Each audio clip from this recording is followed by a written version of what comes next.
Well, another good morning and welcome to Trinity Church as we continue our series called Neighboring. And in this series that we started last week, we asked a few questions. And the first question we asked was, what might happen if we truly loved God and our neighbors as ourselves?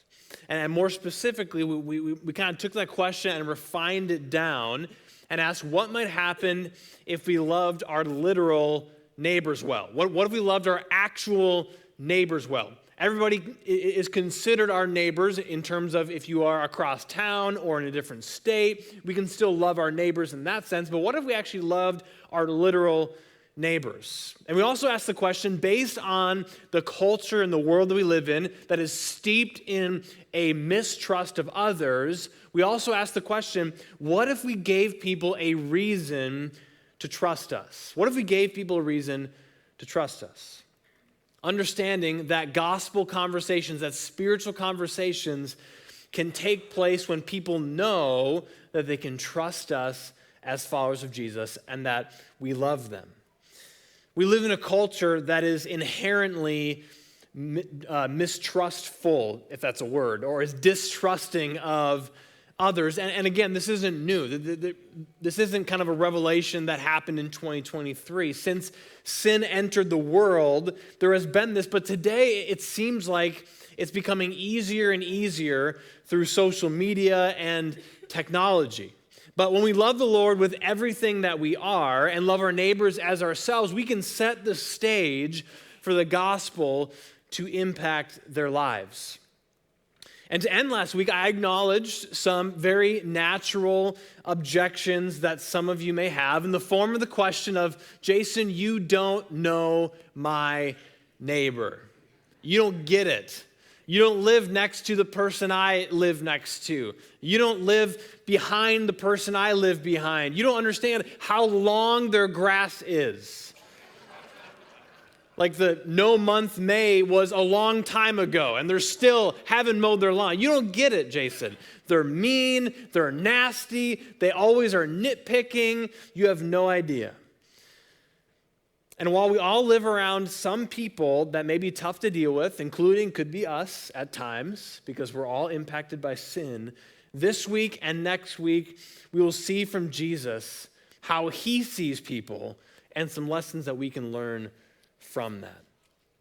And this week and today, we're going to be looking at going beyond our schedules in being great neighbors. And honestly, out of this series, this may be one of the hardest for us in 21st century America to deal with. So if you have your Bibles, I encourage you to open them to Mark chapter 10.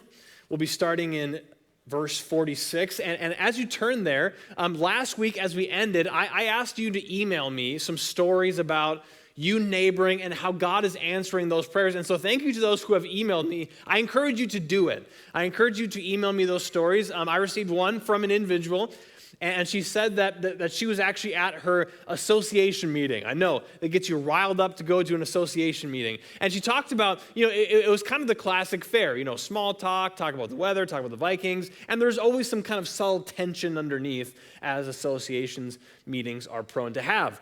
But she said, you know what? I was asking God to help me view my neighbors through a different lens.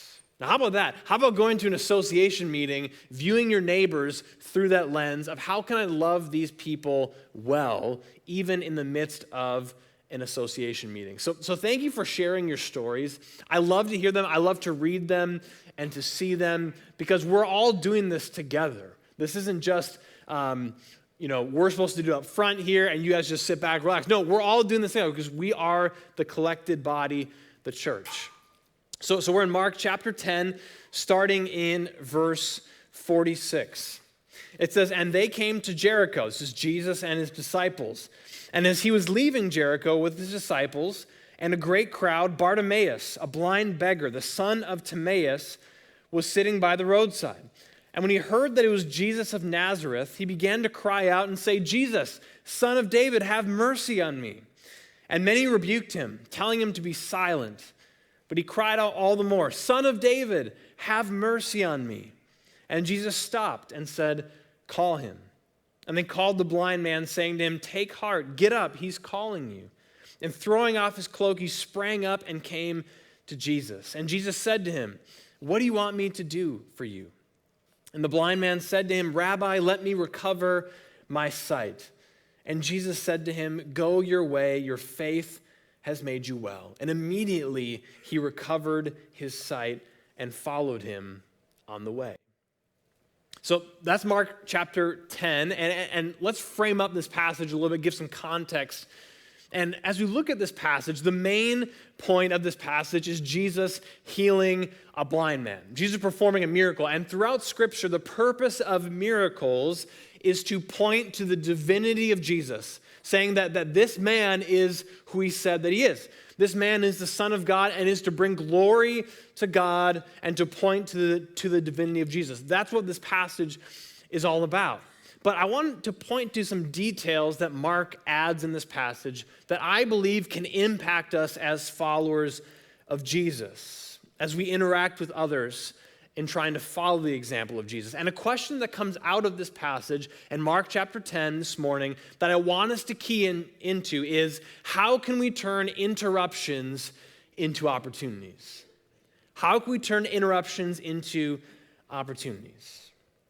Now, Jesus in this passage was interrupted when he performed the miracle. And the word interrupted today tends to have kind of a negative connotation, but the word isn't defined that way. When you look in the dictionary defines to be interrupted as stopping the continuous progress of an activity or process. So Jesus was doing something here. He was going somewhere when his path was crossed by Bartimaeus. And we all here experience interruptions, right? Sometimes multiple times a day from multiple sources. But the question for us is, how can we turn these interruptions into opportunities? And we can answer this question by looking at how Jesus interacted with Bartimaeus in Mark chapter 10.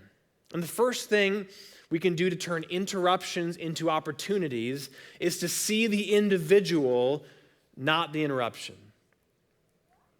Have you ever had that moment where you saw someone either in your neighborhood or at work or at the store, and you know that person? And you know that person wants to talk to you. And you also know that that person likes to talk for a very long period of time. I'm guessing some of you have been there. And additionally, have you ever tried to find a different way to maneuver around the grocery store or your yard or the office in order to avoid that person? Anybody been there? Or am I just the only person? Okay, thank you. There's 3 other people that have been there. So I'm sure you've been there. I mean, whether you had time to talk or not, we kind of find ways to try to get away from those people, and all of us have experienced that. And I found oftentimes when this happens in my life, my response towards that person usually stems from the lens of seeing the problem of being interrupted and not actually seeing the person who is crossing my path. And I think all of us have this tendency to look at the perceived problem before we see the person. So what is your filter when you look at someone? Are you predisposed to have a negative filter towards certain people, or do you see them as image bearers? Do you see them as people that you can have a conversation with, to interact with, to uplift them in their lives, or do you see them as just another problem?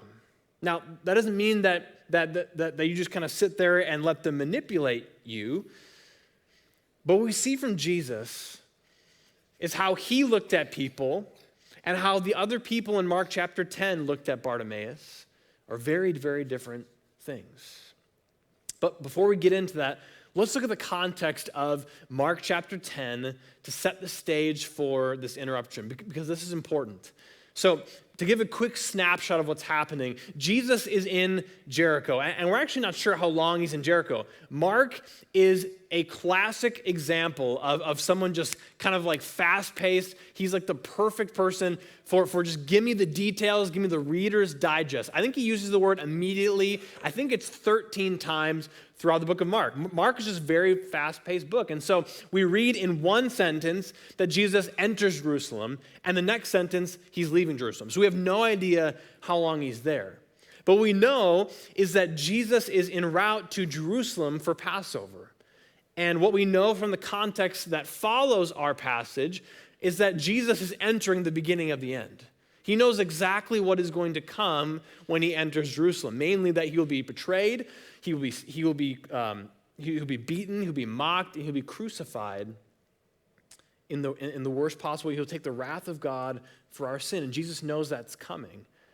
And that's where he's traveling to from Jericho. And Jesus is also, like we read in Mark chapter 10, he's surrounded by his disciples and a great crowd. And so that's the scene. That's the scene that Jesus is in. Now, it's interesting that Mark describes this scene of events. We don't know how long Jesus is in Jericho, but it's interesting how Mark kind of drops in the fact that as Jesus is exiting Jericho, that there happens to be this blind beggar named Bartimaeus who's sitting by the roadside. When Bartimaeus hears that Jesus is in town, he begins yelling, "Jesus, Son of David, have mercy on me." And it's at this point that we see two lenses of an interruption from the crowd and then from Jesus. The people around Bartimaeus had the first response, and that was to see the problem. It says in verse 48 that they rebuked him, telling him to be quiet. Now, why did they do this? Well, it's because they wanted to hear Jesus. Because back then, rabbis who were traveling oftentimes taught as they were walking. And so Jesus most likely was probably giving a teaching to his disciples and the people around. So in this scene, Jesus is teaching, and Bartimaeus is just interrupting these people's ability to listen. He was an inconvenience to them wanting to hear. And I wonder if we have those thoughts towards other people in our lives. It may not be people crying out to Jesus for mercy, but it could be kids in the neighborhood who are yelling, or people asking us for help at work when we really don't have the time, or it could be kids asking their parents to help with something at a time that really isn't ideal. And I'm sure as I'm talking about this, you can think of a few people where you have had either the outward or the inward response to them that the crowd had toward Bartimaeus. Sometimes we just have those people in our lives that feel like they interrupt what we're doing or want to do, and we just wish that they would not do that. We wish that they would be quiet or just leave in our presence. So now that we have the perspective of Bartimaeus from the people, let's look at Jesus and his perspective, his lens of the same person and the same event. And what we see Jesus do here is not to see the interruption, but to interact with the individual. So we have Jesus walking out of Jericho, and Bartimaeus yells to him for mercy. And when Jesus calls him, we see Bartimaeus' response. Look at verse 50. It says, "And throwing off his cloak, he sprang up and came to Jesus." Doesn't that create an awesome picture in your mind? I mean, we have this blind beggar who's on the side of the road. Who knows how long he was there begging, and he cries out to Jesus for mercy. Who knows if he thought he would ever, be called to Jesus? Maybe he had no expectation at all, but he's crying for mercy, and then Jesus calls him. And what Mark is telling us is that he's not wasting any time. He jumps up, he throws off his cloak, and he comes quickly to Jesus. I mean, that is a vivid picture of desperation. Some people in life cry out for help, and when they're offered it, they either deny it or they're kind of sluggish in receiving it. But Bartimaeus, he knows he needs healing. And when Jesus calls to him, he doesn't waste any time. He's desperate to receive help from Jesus. And did you know that there's people in your life, maybe people living right next to you, that are crying out for help from Jesus, that are desperate for Jesus? They may not know it. They may not say it out loud. They may not even know how to articulate it, but there are people in your life that are crying out for healing from Jesus. Maybe they're struggling with an addiction. Maybe they're struggling with a broken marriage, a loss of a job, a diagnosis, or just feeling like life has no meaning. We all have those people in our lives. So Bartimaeus runs to Jesus, and we get to Jesus engaging with Bartimaeus. He runs up to him. He's excited. He stumbles his way to Jesus, and look what Jesus asks blind Bartimaeus in verse 51. And Jesus said to him, "What do you want me to do for you?" Anyone else think that's kind of a weird question? I think it's kind of obvious. If you think about it, Jesus, didn't you just see him get up? This is a blind man we're talking about. So it's a blind man getting up, flinging off his cloak and then running to Jesus. I think it's clear what his need is. So why did Jesus ask this question? He could have healed him right away, but why did he ask him, "What do you want me to do for you?" Jesus could have done anything, but he asks the question to Bartimaeus to get at his heart condition. Jesus knew the condition of Bartimaeus' eyesight, but he wanted to see the condition of his heart. And the thing is, we can ask similar questions to our neighbors as well. Now, we probably won't be healing people of their eyesight, though, you know what? Pray for healing, and I believe Jesus can still do that. But there may be times when you're interacting with someone, when a question that you ask really strikes a chord and opens up a person. You may know about the circumstances in your life. Maybe you heard through the grapevine that this person just received a devastating diagnosis. Maybe you know that their son just went off into the military and they're so anxious about it. Maybe you have heard that this person is going through a really difficult time at work. You may know all those things, but what would happen if you just asked them, "How are you doing? How are you really doing?" What would happen if when you went to go get the mail and you met someone at the mailbox, what would happen if you had a 5 to 10 minute conversation with them, asking about their life instead of just rushing back into the house? What would happen if you had those conversations, to ask those questions? I think a question like what Jesus asked Bartimaeus can really open up someone who's searching for connection but doesn't know where to find it. Again, the main point of Mark chapter 10, the main point of the story is the healing that Jesus gives. But we also have to look at how Jesus interacts with people who intersect with him. He saw Bartimaeus, the individual, and he spent time interacting with him, which leads the last way that we can turn interruptions into opportunities, and that is to allow ourselves to be interrupted. Have you ever thought about the advancement of technology over the last century? Last 10 years even? I don't need to share a survey or research taken to tell you about the advancement of technology over the years, because some of you here remember the days before cell phones and even the internet. Students here, I know, the world did exist before the internet. I know it's just kind of mind-blowing for you to think about, but it did. We can now send texts and emails and post things on social media while riding in a car or even a plane, anywhere we are in the world. And with all these advancements we have in technology, with calendar apps, with to-do lists, with all these things that we have, you'd think we have so much more free time to use now, right? Well, again, I don't think I need to tell you any data collected on that, because I think all of us know that though we have so many time-saving technologies at our disposal, we still feel like there isn't enough time in the day to do what we want to do. Now, I'm going to warn you, this part of the sermon may hit a little closer to home than other parts. It has for me when I was preparing this.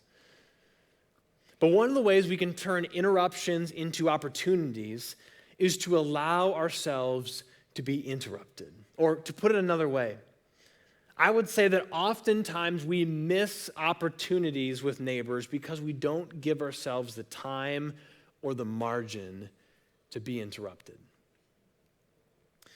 There's a well-known story about a professor, I'm sure many of you have heard it before, that wanted to make a point about the importance of prioritizing how we spend our time. So this professor was in front of his students. He took the big glass jar and he had some items with him. And so in this glass jar, he put some big rocks in there, about 2 inches in diameter. He put it in the jar, filled it all the way to the top. And he asked his class, he said, "Is the jar full?" And the class said, "Yeah, the jar is full of rocks." Well, then the professor took a box of pebbles and he poured the pebbles into the jar. He kind of shook the jar a little bit. The pebbles kind of worked their way around the rocks and he filled that to the top. He asked the class, "Is the jar full?" They said, "Yes, now the jar is full." Then the professor took out a box of sand and he poured the sand into the jar. And the sand kind of filled all the cracks and the crevices of the jar. And he asked the class now, "Is the jar full?" And finally, they said, "Yes, now the jar is full." And the jar, of course, represents our life.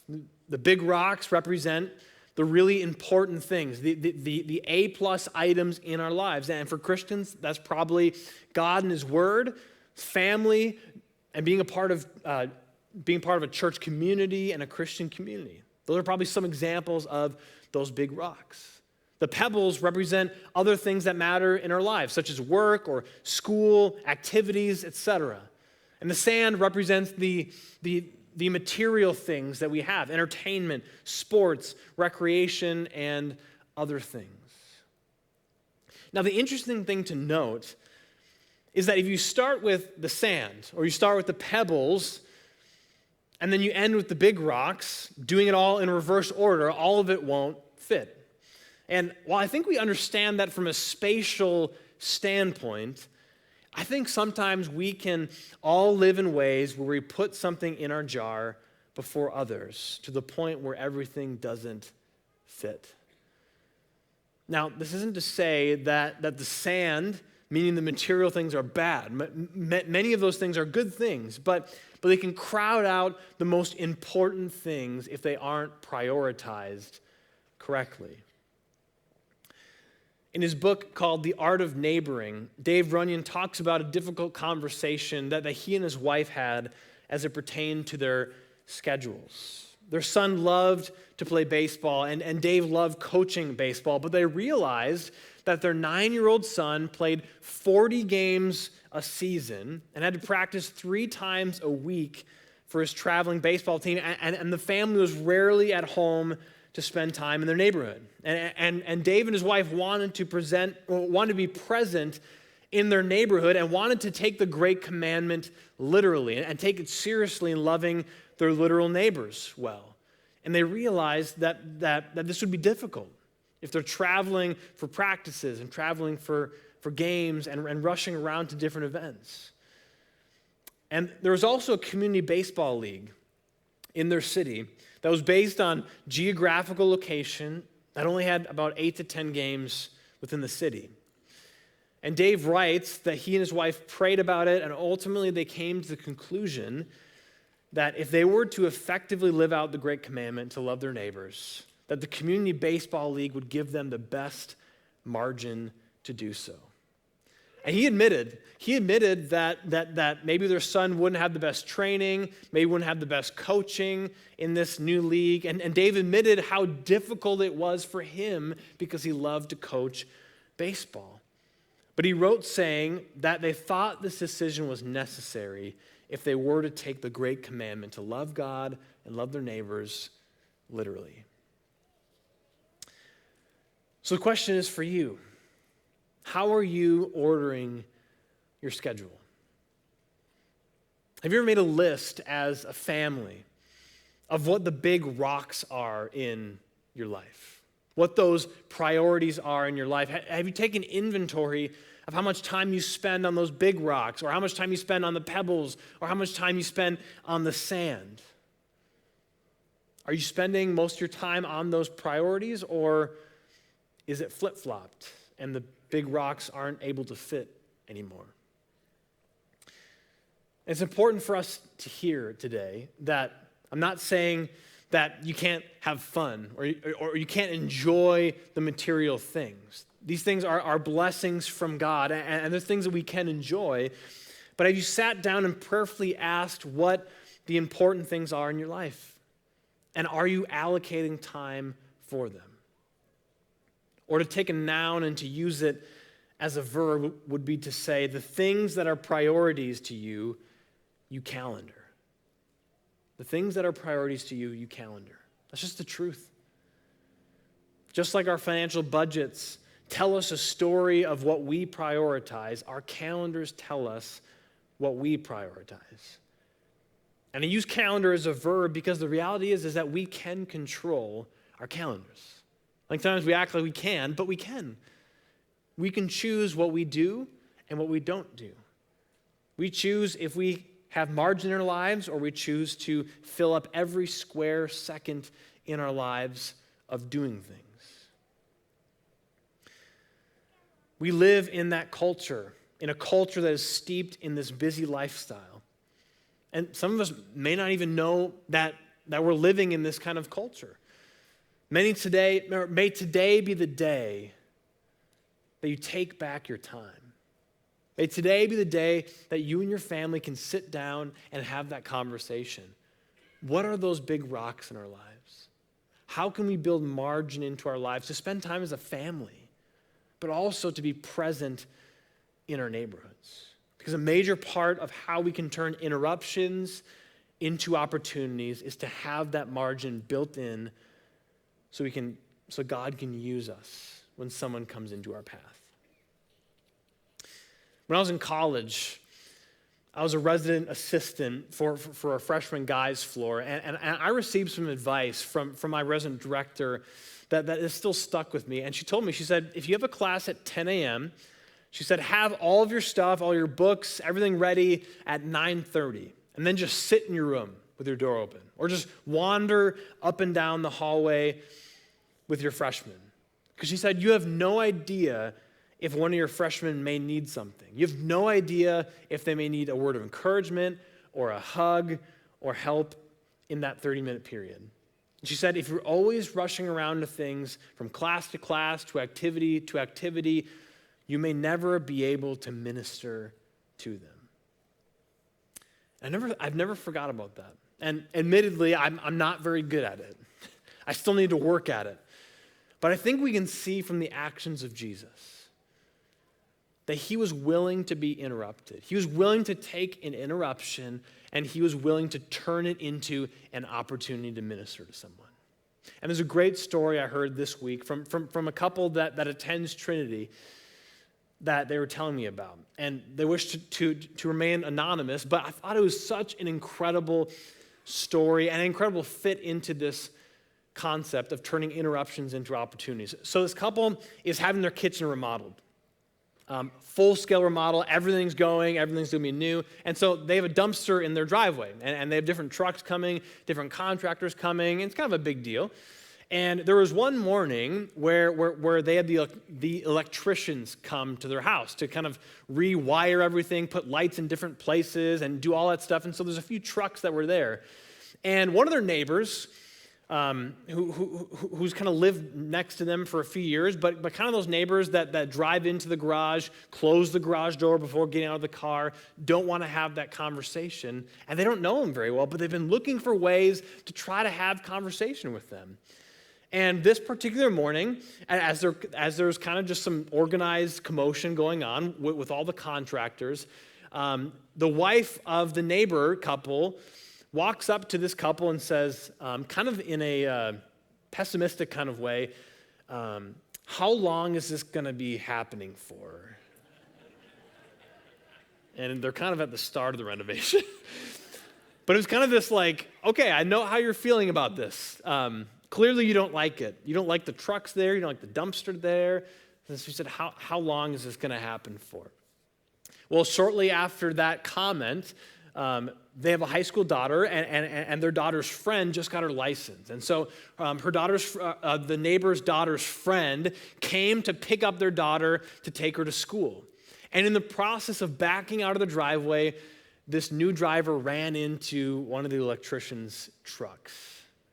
And this new driver was so distraught. She felt so bad. She was so anxious because she just got her license, and now she's in a car accident, and she feels terrible about it. And so this couple, they weren't planning for that. When they woke up today, they weren't planning for that comment from their neighbor. They weren't planning for their neighbor's daughter's friend who just got her license to back into the contractor's car. But what they did is they turned this interruption into an opportunity. What they did is they went over to the house and they said, hey, you know what? We would like to pay for the deductible for this car accident. And the look on their neighbor's face was indescribable. It was kind of a bewilderment. And the question was, why would you do that? And the response was, well, you know, she's a new driver, accidents happen. We would love just to cover the deductible. So just let us know, get us in contact with her family. We'd love to pay for it just so that they don't have to worry about it. Now, I have no idea what's going to happen from this. I don't know if they're going to take them up on that offer. But talk about an awesome opportunity to take an interruption and turn it into an opportunity. To take an interruption of a car accident, to take the interruption of maybe a comment that was kind of negative, passive-aggressive, and yet to turn that into an opportunity. And the prayer is that would open a front door to a gospel conversation. To show them, hey, you can trust us because we want to take care of you. We want to love you well. I think it's a beautiful story of what that looks like. So to wrap it up this morning, I want us to take two things away from today and into Monday. First thing I want us to take away from this passage in Mark chapter 10 is to notice the people around you. Now, that sounds like a Captain Obvious kind of application, but I think it's harder than we expect it to be. To actually notice people, to actually see people around you. I don't know how many of you guys ride motorcycles. I don't, but I'm sure you've seen the bumper stickers that say, start seeing motorcycles. It's this kind of safety campaign to like, hey, look around, be on alert for people driving motorcycles. Well, today, I want us to start seeing our neighbors. I want us to be more intentional about seeing our neighbors. Address them by name. Address their kids by name. Ask them just simple questions. You have no idea how far that will go. Because we live in a culture today where a lot of our interactions online. We live in the most connected time in history and yet the most lonely and isolated time in history. So you have no idea, even just addressing your neighbor by name, how far that will go with them. Believe me, I've tried it before, and it's amazing that people even just realize that you remember their name. So start seeing your neighbors and see what God will do. And the second thing I want us to walk away with is to get a greater understanding of your schedule. Is your life overflowing with busyness? Do you have any margin to be present in your neighborhood? Are you teaching your kids to be present in the neighborhood? Are you looking for those opportunities to be in the front yard, to be in the backyard, to have those opportunities to have those conversations with neighbors?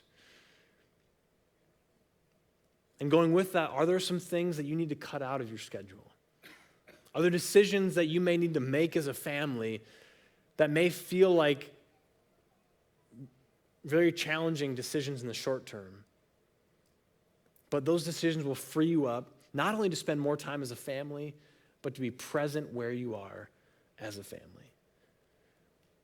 And just as Jesus allowed an interruption to be an opportunity, may we be people at Trinity Church, as we are neighbors, may we take interruptions in whatever form it may be and to turn those into opportunities. Let's pray.